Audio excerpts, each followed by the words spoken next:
amigos! Retornamos mais uma vez ao momento de reflexão do Prosebem, com o estudo do Evangelho de João, através do NEP Bezerra de Menezes, vinculado ao Prosebem.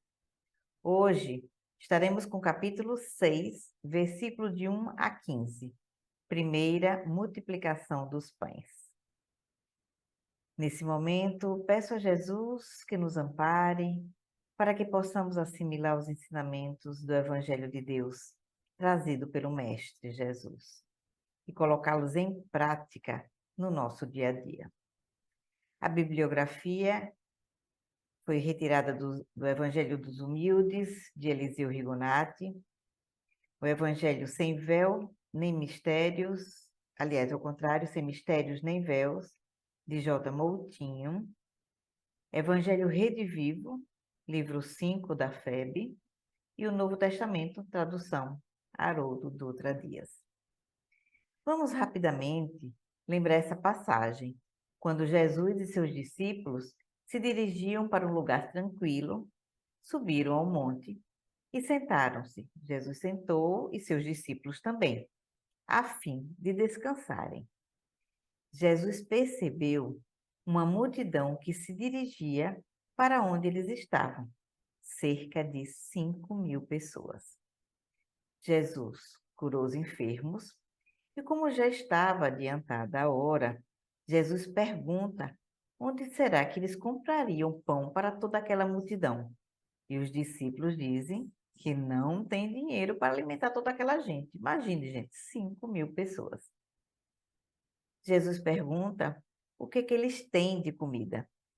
E André diz que ali um menino tinha 5 pães de cevada e 2 peixes.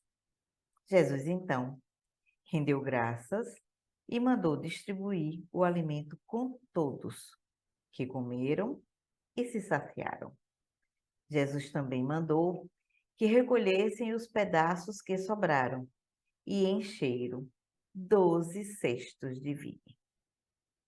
Nessa passagem, é necessário observarmos o aspecto material que está relacionado aos efeitos físicos que, para Jesus, Espírito Crístico e governador da terra, era facílimo de ser produzido.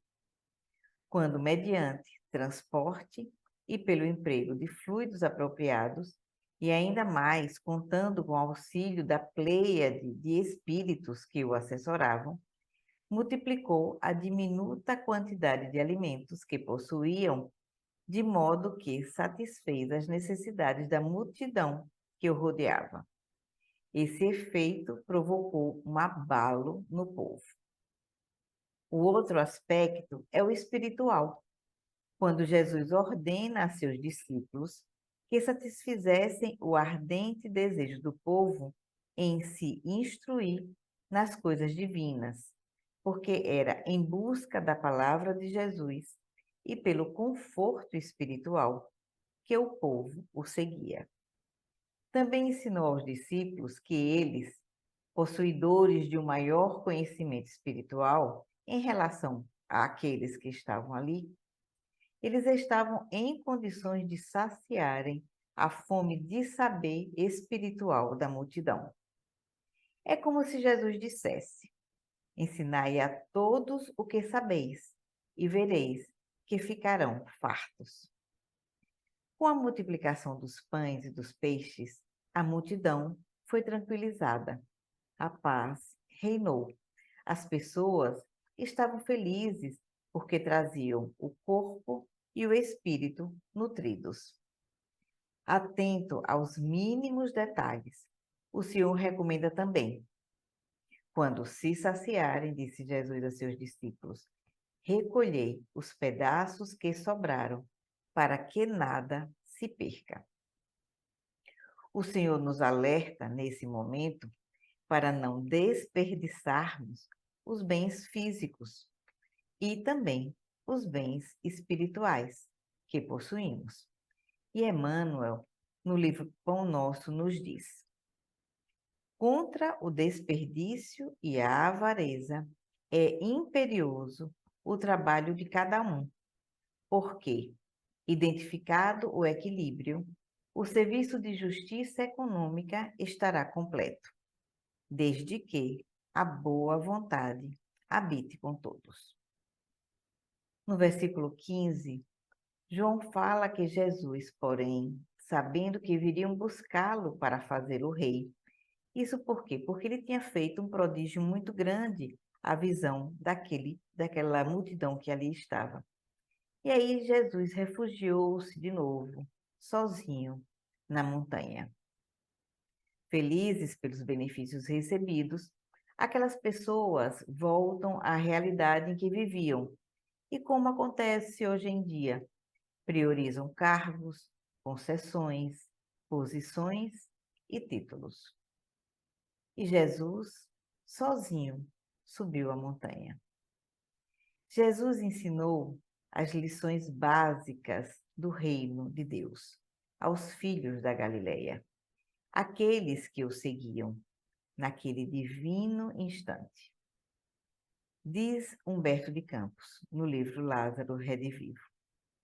E aí ele continua dizendo que todos permaneciam agora cientes do amor que deveriam espraiar-se sobre as noções da lei antiga. Para isso, porém, era indispensável que compreendessem e amassem com o Espírito.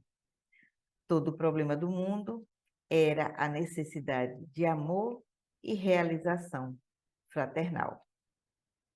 O Evangelho é o celeiro de Jesus, onde há pão para todos os famintos, e Jesus sacia os que procuram de boa vontade, e sempre sobra para os retardatários, que acorrem a ele, levados pela dor e pela necessidade da luz e conforto espiritual.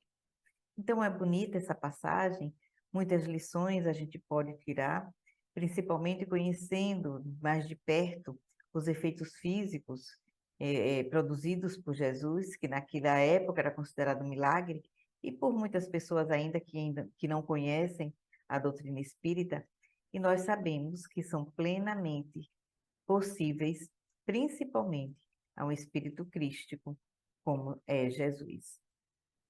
Então, queridos amigos, eu agradeço ao Prozebem pela oportunidade do estudo do NEP e pela participação nesse momento de reflexão do Prozebem. E rogo ao Divino Amigo Jesus a sua proteção, a sua misericórdia e a sua paz para nós e para a nossa terra.